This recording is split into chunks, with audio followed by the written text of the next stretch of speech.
Hey, Jauntavia, thank you so much for being a part of the show. I appreciate it. Thank you for having me. I'm very excited for our conversation. So, can you tell us what inspired you to be in government relations? Sure. I've known that I've wanted to go down the path of public policy and some type of political engagement since I was in high school. Further built that out in college. I studied political science. And then once I graduated college, I started working for the Greenville Chamber as a business lobbyist. And I just thought that was such a great fit and I loved it. And it just stuck. Okay. What would you be if you weren't a lobbyist? If Funny story, if I wasn't a lobbyist, I'd probably be a farmer. I love I love farming. I love agriculture. It's a really fun hobby of mine. So that always throws people for a loop, but that's what I would do if I had no other worries. Oh, that's amazing. That's really cool. And is that what you would share with our audience, which very few people know about you, or is there anything else which we don't know about you? Yeah. I really like farming. I've never had a really big garden or anything like that, or any type of livestock, but I think that would be really cool. And then another fun fact is that I'm a U.S. Army drill sergeant. So I do that part-time in the Army Reserve. And that sometimes comes up in conversation, but people are always like, "You're too nice. You're so nice." But it's a hidden talent. That's awesome. So, Yeah. what does a drill sergeant do? So my job is to train civilians that are joining the military to become soldiers and to turn them into soldiers. So change their physical capabilities, their mental way of thinking, and just get them in line with the Army standards and regulations and to, transforming them into the soldier mentality. Oh, that's awesome. Yeah, I saw that on your career path, and I think I'll probably ask that when we get to that point. Mhm. But I'm curious, how did you get into that? I mean, what inspired you to get into Army Reserves? Sure. I actually joined when I was 17, so I was still in high school. It was the summer of my senior year. And I joined the military, and I just always had this deep love and commitment for public service and for civic engagement. So I joined at that time. I was an air defense artillery crew member for about 6 years. And then the next opportunity came up to lead and train soldiers, and I thought I couldn't pass it up. And that was the drill sergeant role that I'm currently in. That's awesome. Well, thank you so much for your service. I I appreciate it. appreciate it. Thank you. Can you tell us what skill is the most essential one for someone to be a good lobbyist? Definitely communication, without a doubt. I think it's knowing how to read the room is a large part of it. You come into some conversations and meetings with your own objectives and your own agenda, but learning how to understand where other people may be with education or with their own motives is important, and communicating that while not, stepping on anyone else's toes is super important. Do you have a favorite quote? Um, I think I used to have this quote by JFK, and it said, "Hail to the chief" has a nice ring to it. And I always love that because I love policy, and one day I would love to run for office or something of that sort. So that's always been one that stuck with me. Oh, that's very cool. um, what do you think would help the youth to be more involved in government relations? I think a lot of transparency within the process would be very helpful. Even conversations with people that aren't young or are not at that stage of life, you can kind of see where that intervention would have been helpful to know that they have a voice, they have a place in government, and that it doesn't look like just, your life as a private citizen, and it can pour over into other activities and things. So teaching kids how to get involved with that, I think definitely would spill over into their adult lives and be very impactful for all of us. And can you tell us what is the hardest part about your job? The hardest part about government relations is that it is oftentimes the long game, right? So we live in the age of instant gratification where I can log on, find any information right now, I can get an answer on something right now. But when you're working with public policy and legislation, it could take months, years, decades, even on some projects. So not letting that discourage you, and knowing that if you just keep the needle moving and the ball rolling, that's important, and that you're doing your job, right? To keep the conversation relevant, you are oftentimes being very effective at your job. And what is the most gratifying thing about your job? The most gratifying thing in my role, specifically in immigration related government affairs, is being able to advocate for business leaders or for foreign nationals looking to immigrate that need either help with their casework to come over. I've advocated for an expedited green card before. I've helped businesses obtain workers on an expedited basis. That type of intervention is very gratifying because I can immediately see the impact that that has on people's lives. Okay, that's a good answer. What is the best compliment you have ever received? The best compliment that I've ever received is that I have a very bold presence, but not overpowering. So I think that was very nice to me because I don't necessarily believe that you have to be the loudest in the room, but I definitely think that my presence is noticed. So that was very nice. That's nice. What is the one thing you want your family to remember about you? Definitely that I was an advocate. At every level, I think it's important to help people find their voices, especially marginalized communities. So, being able to uplift people's voices in spaces where they may not have a seat at the table has been, a huge motivation for me my entire life. And that's something that I want to pursue in any role that I take on. So that would be pretty big for me. If you had all the money in the world, what would you do with it? If I had all the money in the world, honestly, I'd probably just retire and go be a farmer.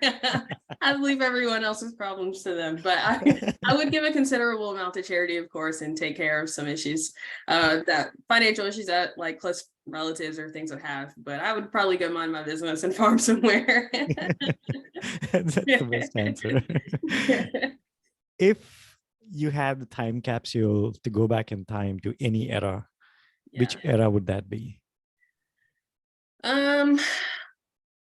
That is such a tough one. And, I would want to say, I think it would be so impactful to be in the civil rights era. But I also think a little bit prior to that, a little bit before World War II would have been a really critical moment that I would have, found a big place in, as far as my personal placement in a time period. So. Okay, good. Well, with that, let's jump into your past. Can you tell us a little bit about where did you grow up and what was your childhood like? Any interest in or any sparks there in terms of politics? Sure. So I'm actually from the low country of South Carolina. So Conway-Myrtle Beach area, born and raised down there, went to Coastal Carolina University, studied political science. It was in high school in my AP government class that I found that spark for political science and for policy. We did a constitutional debate team called We the People. My teacher was a phenomenal educator. He really poured back into his students, and that was where I learned about advocacy and civic engagement and really thought, this is major. That class was a catalyst really for the rest of my life and my career. So it definitely sparked there, and I just took it and ran with it. And it's just been a constant in every role or every educational step or anything in my life. Advocacy and public policy has been right there for me at every turn. And during your high school, you said were you a part of debates and all? Yes. Okay. Do you think that's important for this role that, if someone's listening to this, who's probably, a high school student or someone, do you think they should get into debating and any student body organizations like that? Yeah, I definitely think so. I was involved in both of those organizations with debate team and a student government in high school and in college. So I think knowing how to speak on your own interests and to advocate for new ideas and principles is important, but also learning how to accept ideas that are contradictory to what you want to believe is true or correct is super important, because you're not always going to be on the right side of an argument, right? Or what they view as the right side of the argument. So learn how to navigate that space where you're not always correct is crucial, for sure. Okay, good. So after college, what was your first job? I was the government affairs manager at the Greenville Chamber in the upstate here in Greenville, South Carolina. And so that was a business lobbying position where I worked a lot at the State House for the upstate business community. So, so after political science, did you know that you wanted to apply specifically for government relations jobs, or was it just happenstance? It actually was kind of a little bit of happenstance. I was not absolutely certain that, I wanted to go into lobbying, but I knew that I wanted to work in the field 100%. And I had kind of told myself, if I can get any job in my field of political science, I can kind of meter that and see where I'm at, see what I like, and build out these interests because, I was just graduating college. I don't know what you don't know kind of thing, right? But after I got into that position and really got to see what that looked like, I knew that was the place that I wanted to be. Yeah. So do you like the part where you are talking to legislators and trying to convince them why a certain bill is good or bad, or do you like more of the impact something you're creating for your stakeholders? Which part do you like more? I think it's a little bit twofold, right? I really do enjoy that stakeholder engagement and them seeing tangible results from my work, but I also really appreciate the relationship with legislators because, they're not subject matter experts on every single policy point. So me coming to them as the subject matter expert to say, this is why this makes sense, this is who it impacts, this is what we need to do moving forward.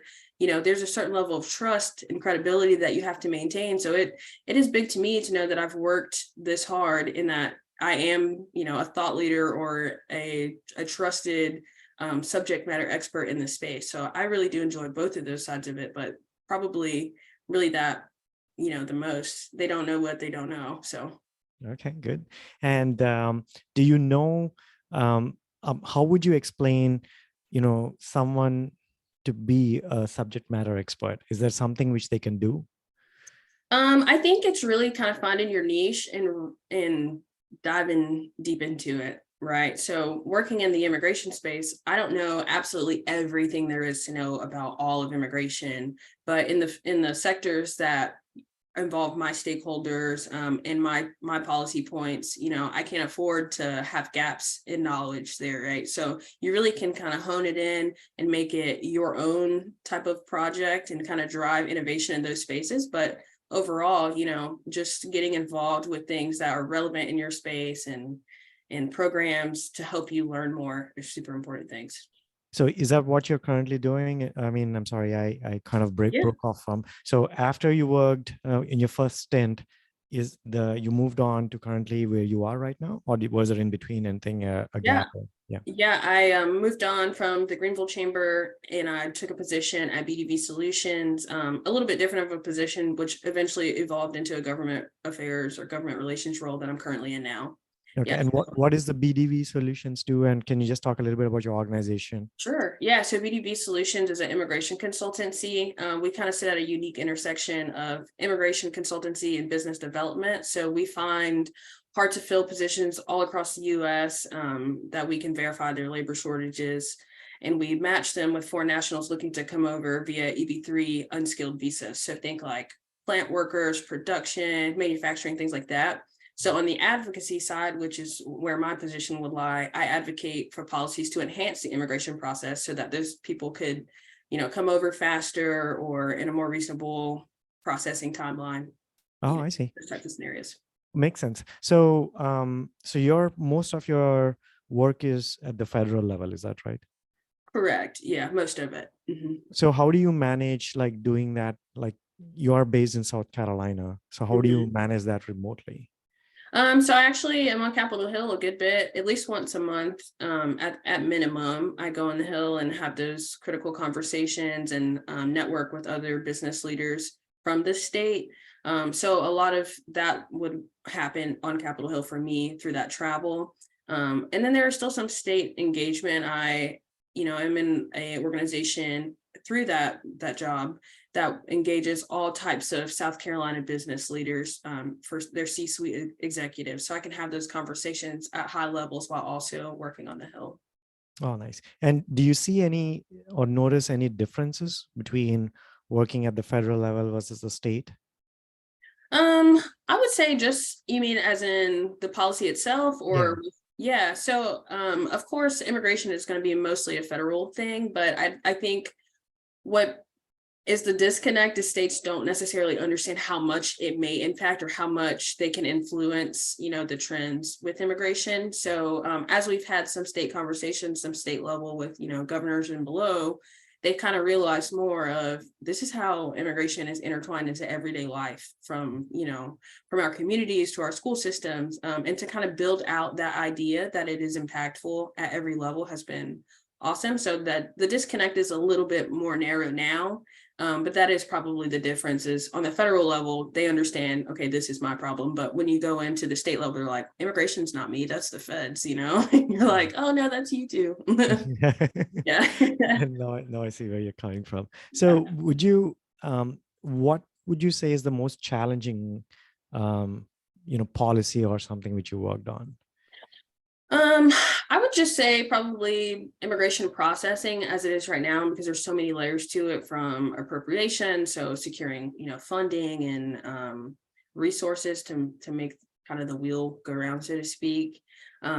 Immigration hasn't had a major overhaul since the Reagan administration. So there is a lot of outdated policies and processes that, we ushered those in decades ago, and we're trying to make them effective in a 2023 type of scenario. And that is a really big challenge with, just the evolving world, so that's probably one of the biggest challenges is just addressing any and all immigration policies that exist, because they have all, for the most part, been around for decades and are urgently in need of reform. But a lot of people only think of the southern border when they think of immigration. So it's trying to redirect those ideas to say, there's more to it than just these items. And of course, those are important and critical and deserve, well-deserved attention. But there's more to immigration than just that. That's really cool. And can you tell us if you had an opportunity to talk anything about your organization, which you'd like to promote about it, or any policy you would like to promote, you can please speak up right now.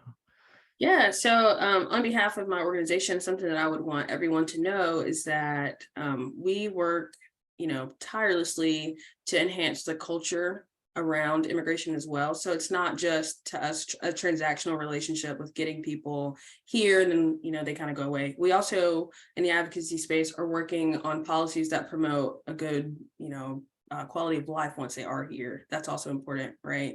These are everyday people just like you and I that are just coming from different circumstances and are looking to immigrate. So our organization is really big on driving good culture in the workplace and outside for those people that are, new members of the community. And I think that's major. And it's not, a priority of every organization that you would maybe step into in this space. And it's pretty innovative. So I really do appreciate that from our own organization. And I would want to tell everybody about that. That's well said. With that, we come into the last segment where you get an opportunity to talk and think about yourself. What would you like to say? I mean, what is your future holding like, or any advice you would like to share? Who would like to get into government relations? The platform is yours. Yeah, so the future for me, I really love working in the immigration space. Like we've discussed, I think it is very fulfilling. I've also talked a good bit about my background in the military and military affairs. I do see myself, maybe navigating that space to combine the two. So maybe not on behalf of the Department of Defense or anything, but using the strategies and that military thought process to show how that's relevant in these spaces and how those things are, well suited for each other. Those hard skills, but at the same time, definitely just pushing to advance policies that are, easily attainable, that are right there, kind of low-hanging fruit for people in the meantime. Outside of just my professional development, I want to continue to be of assistance to other people. Nice. And any advice, final do's and don'ts or anything like that? Yeah, I would say for anyone that is stepping into the space of government affairs, a few things that you should do are be an advocate for yourself. As much as you want to speak up for other people, definitely learn how to navigate that space for yourself. Be confident in your message, right? Like I said, you want to strive to be a subject matter expert, but also be committed to being a lifelong learner. I think that's important. I can't think of one policy that is set in stone that will never, ever, ever change. So be willing to accept that things may change, and that you have to be flexible with that.